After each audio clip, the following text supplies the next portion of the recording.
The night was clear, the sky was dark. On March 8, 2014, a massive Boeing 777 lifted off from Kuala Lumpur. It was bound for Beijing, a routine flight designated MH370. On board were 227 passengers, 12 crew members. Each with their own story, their own destination. They were fathers, they were mothers, they were artists, they were engineers.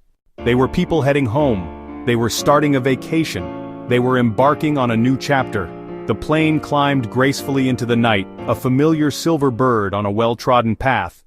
Nothing seemed out of the ordinary. It was just another flight, one of thousands every day. But this flight was different. It would not land. It would not reach its destination. Instead, it simply disappeared from our world. It vanished without a mayday call, without a distress signal, without any warning at all. One moment, a blinking light on a radar screen. The next, gone. A symbol of human connection erased. The silence was deafening, a void filled with confusion. Speculation, a global obsession. This was not supposed to happen in our modern age. Planes do not just fall out of the sky without a trace. The flight began like any other. At 12:42 a.m. local time, Malaysia Airlines Flight 370 departed from Kuala Lumpur International Airport. The takeoff was smooth, the ascent normal. The plane climbed to its cruising altitude of 35,000 feet, settling in for the 6-hour journey north to Beijing. Inside the cabin, passengers were likely settling in, some watching movies, others trying to sleep. Captain Zahari Ahmad Shah, First Officer Farik Abdul Hamid, both experienced professionals. Everything pointed to a completely unremarkable flight. For the first 40 minutes, the plane followed its planned route. The last verbal communication from the cockpit came at 1:19 a.m. It was a simple routine handover. The voice, believed to be that of First Officer Farik, said, "Good night, Malaysian 370. These were the last words ever heard from the aircraft. They were calm, casual, and utterly devoid of any hint of distress. 2 minutes later, at 1:21 a.m., the plane's transponder was switched off.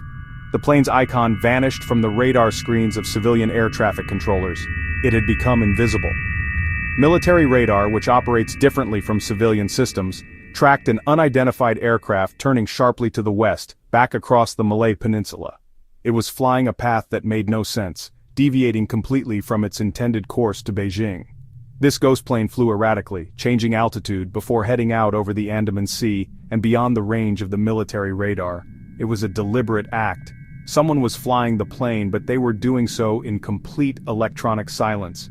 The question of who was in control and why they were hiding became the terrifying new center of the mystery. This silent westward turn changed everything. Once the Inmarsat satellite data pointed to the southern Indian Ocean, the scale of the challenge became heartbreakingly clear. This was not a search for a needle in a haystack.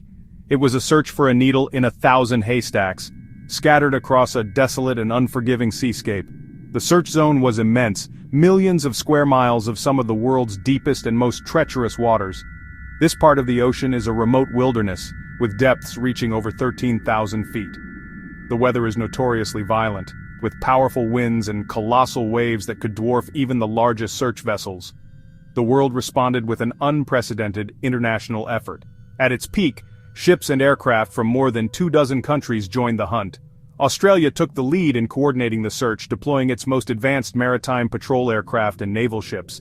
They scoured the ocean surface day after day, their crews straining their eyes for any sign of debris, any oil slick, any clue that could narrow the search area. As the surface search yielded no results, the focus shifted to the ocean floor. Specialized underwater vehicles and towed sonar arrays were brought in to map the seabed in excruciating detail. These machines descended into the crushing blackness of the abyss, scanning underwater mountains and canyons for any sign of wreckage. The team was looking for anomalies, hoping for the one image that would finally solve the puzzle. After nearly 3 years and an expenditure of hundreds of millions of dollars, the official underwater search was suspended in January 2017. The search had covered over 46,000 square miles of the seafloor, but found no trace of the main aircraft wreckage.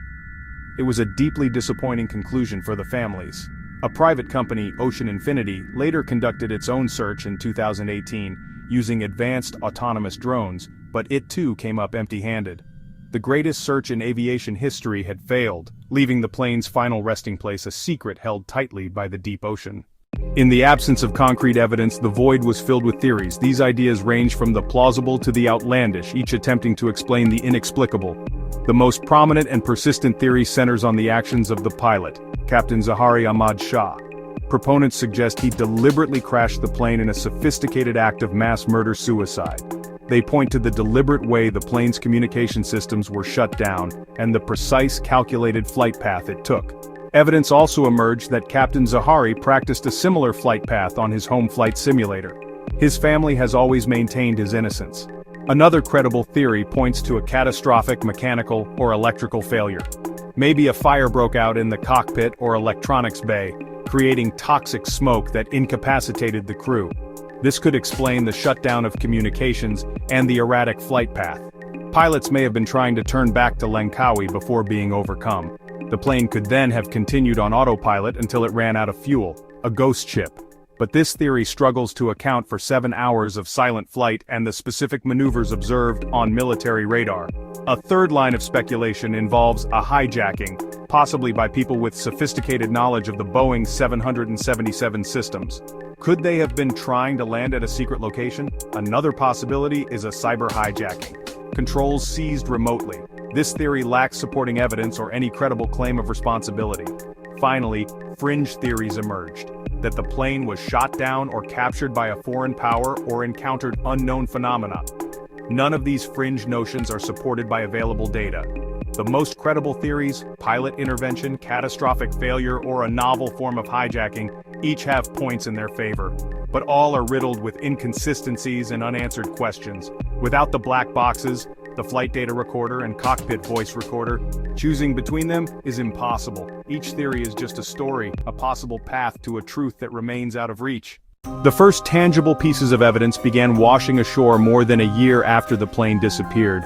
In July 2015, a piece of an aircraft wing called a flaperon was discovered on Reunion Island. Close-up of the flaperon being examined. Investigators confirmed it came from MH370. This was a monumental breakthrough, proving the plane had gone down in the Indian Ocean. It also validated the satellite data analysis that had pointed the search that way.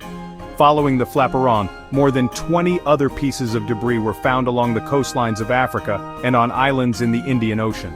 These included pieces of the engine cowling, interior cabin panels, and a section of the wing flap. Oceanographers used these finds to refine drift models, trying to trace the debris back to a common point of origin. The analysis narrowed the search but couldn't give a precise crash location. The ocean currents are complex and chaotic, scattering debris over years. The debris itself offered perplexing clues. Analysis suggested the flaperon was likely retracted on impact, which could imply a high-speed, uncontrolled dive into the ocean. That supports a scenario where the plane ran out of fuel and fell. Other experts disagree. The wreckage could match a controlled ditching where a pilot tried to land on the water. That distinction is critical for determining intent. Ultimately, the physical evidence deepened the mystery. It confirms a tragic end in the southern Indian Ocean but offers conflicting narratives. Satellite pings, military radar tracks, scattered debris, each is a torn page from the same book. We can't know how they fit without the rest of the story. The most critical pieces, the black boxes, remain lost in the depths. Without them, the clues create more questions, leading to speculation and incomplete answers. Beyond the technical analysis and the vast ocean searches lies the profound human tragedy of MH370. For the families of the 239 people on board, the disappearance was not a mystery to be solved, but a wound that could not heal. Their lives were thrown into a state of suspended grief, a cruel limbo where they could neither mourn nor hold on to any realistic hope of their loved one's return. They were thrust into the global spotlight. They pleaded with governments for information, for transparency, for a continued commitment to the search. Often feeling let down by officials and overwhelmed by the world's fleeting attention span, the uncertainty has been a unique form of torture. Every new piece of debris found brought a fresh wave of pain and fleeting hope. Every suspended search felt like an abandonment. Their struggle highlights the deep human need for answers, for a narrative that makes sense of loss, even when that narrative is tragic. Their tireless advocacy is a powerful reminder that behind the headlines and the technical data are 239 individual stories that were cut short, and hundreds of family members whose lives were forever changed by the silence left behind. And so, the world continues to wait and to wonder. New analysis of satellite data or ocean drift patterns could one day point to a new, more precise search area. Advances in underwater search technology could make a future effort more feasible and affordable. The pull of the mystery is too strong to be forgotten. MH370 has become a part of our modern mythology, a cautionary tale about technology and human fallibility. More than a decade has now passed since that fateful night in March 2014, yet the mystery of MH370 remains as potent and unresolved as ever. The official search may be over, but the search for truth is not. The fundamental questions still hang in the air, unanswered and haunting. Who was in control of the aircraft? Why did they fly it for 7 hours into the most remote ocean on the planet? And where precisely does the wreckage of the Boeing 777 lie? These are not just technical questions, they are questions that touch upon issues of aviation security, human psychology, and our place in a world that is not as predictable as we like to believe. Finding the plane is about more than just satisfying curiosity, it is a matter of critical importance for the future of air travel. If it was a mechanical failure, the flaw could exist in other Boeing 777s. If it was a hijacking, it exposed a vulnerability in aviation security that needs to be fixed. The aviation industry has already implemented changes such as improved flight tracking standards, but without the full story from the plane's black boxes, these measures are based on educated guesses rather than concrete facts. For the families of the victims, the search for truth is a deeply personal and necessary quest. They deserve to know what happened to their loved ones. They deserve a final resting place to visit, a focal point for their grief. The lack of answers has held them captive for years, preventing them from finding peace. A resolution to the mystery would finally provide the closure they have been denied, allowing them to move forward. New analysis or advances in underwater search technology could make a future effort more feasible. Until the plane is found, it will remain a ghost in the machine of our modern world, a lingering question mark over the vast, dark expanse of the southern Indian Ocean. MH370 has become part of our modern mythology, a cautionary tale about technology and human fallibility. The search for the plane is a search for ourselves, for a sense of order in a chaotic world. Until the plane is found, it will remain a ghost in the machine.